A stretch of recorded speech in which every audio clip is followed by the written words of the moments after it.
Hello, and today I'm making fire roasted red pepper chicken.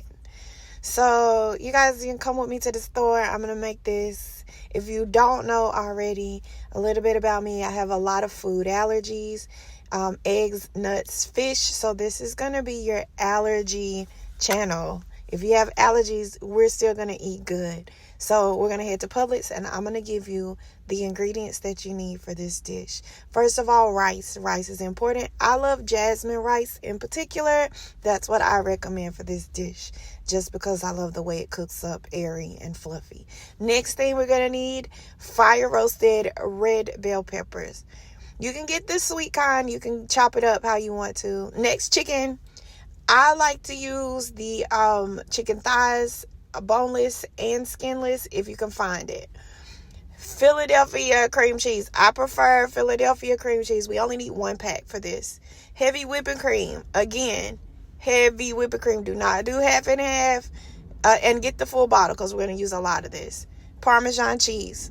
Also, don't skimp on the cheese. I do the Publix brand or the Sargento, my preference. And we're going to do some squash and zucchini on the side. We're going to saute those. So for this dish, I bought 2 squash and 3 zucchini to saute on the side. Along with the squash and zucchini, you're going to need some onions. I already have some at the house, but, just for visuals. I like to use the sweet onions. So here we are. Let's head home and get to cooking. Okay, so I have my boneless and skinless chicken thighs. So we're going to season these. These were frozen, so make sure when you get ready to season them, open them up. Don't leave them balled up like that. So open them up. We're going to sprinkle a little paprika. Now, this is seasoned to taste. I season generously. So paprika. You cannot forget adobo. This is absolutely necessary when seasoning any meat, in my opinion. And I'm a Southern girl. So, even though we got that adobo, it ain't right if it ain't Lowry's. You understand? So I got to put my Lowry's in there. It's mandatory. Okay, so after my Lowry's, we're going to go in with some garlic. Again, generously seasoned with the garlic. And after the garlic, we're going to do, last but not least, sazon. So my sazon is necessary. I love the orange pack. Yes, necessary. He's picking at me because he introduced me to the sazon, and now I put it in everything, and he swears it shouldn't go in everything, but you can't tell me any different. So sazon, and I do 2 packs of sazon on my chicken. Okay, 2 packs.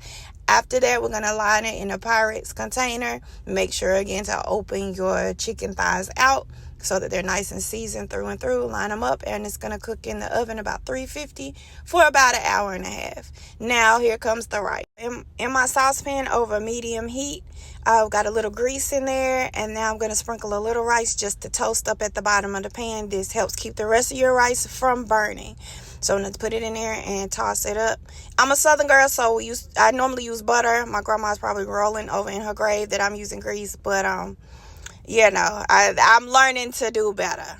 So now the rice is nice and toasted. We're going to put in our washed rice over top of the toasted rice. So we're going to fill that up, and then we're going to add water as usual. 2 parts water to 1 part rice. So we're going to do that. And I put a little salt in my water to season it. Oh, don't look at my cookies, honey. So now we're going to put the water in there, and we're going to close it up and let it boil. This is over medium heat. Okay, so I chopped the squash and zucchini by hand. I only used 2 squash and 2 zucchini for this. And I also chopped some onion and season it with a little salt and pepper. Philadelphia cream cheese. This needs to be room temperature and over medium-low heat. We're going to put it in the saucepan. We're going to do some minced garlic. Throughout the rest of this process, I did about 3 more servings of minced garlic in that little squeeze.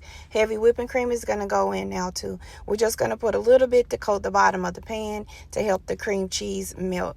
Again, that's at room temperature, so I just slowly, as it warms up, just glide the cream cheese across the pan. This helps me thin out my sauce, make it nice and velvety. Roasted red peppers, I dropped the entire container in this sauce.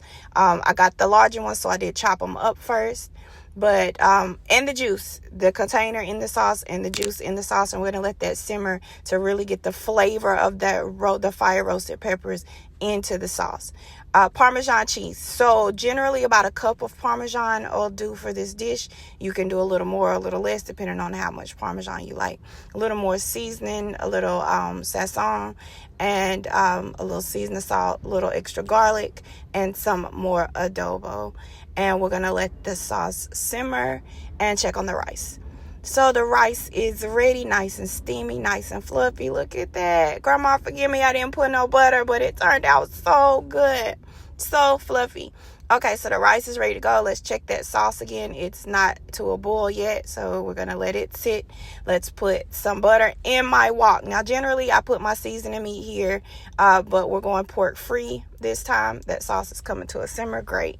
So no seasoning meat. We're just going to do some butter, and then we're going to toss in our veggies. Like I said, normally I do a little fat back, a little bacon grease, caramelize some bacon and some onions. But this time we're going to put it all in the wok together at one time. Get your wooden spoon, please, for your wok.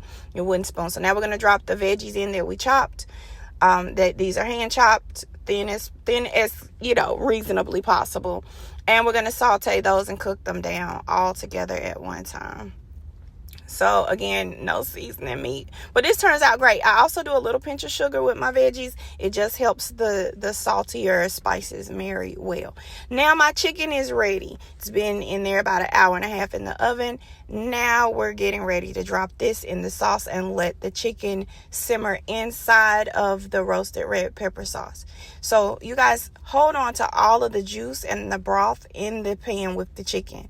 Some we can add to the sauce if the sauce gets a little thick, and the rest we can put aside for another day if we want to add a little extra seasoning to our rice or some fresh mashed potatoes. So put that to the side. Check on those veggies. They're good and simmered. We don't want to cook them down till they're mushy.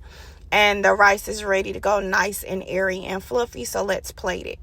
If you are doing keto, this is a perfect keto dish. Just swap out the rice for cauliflower rice, and it's a perfect keto meal. You guys like and subscribe and comment. I'm going to do dishes all the time. Again, this is for people, you have allergies, still we can eat good.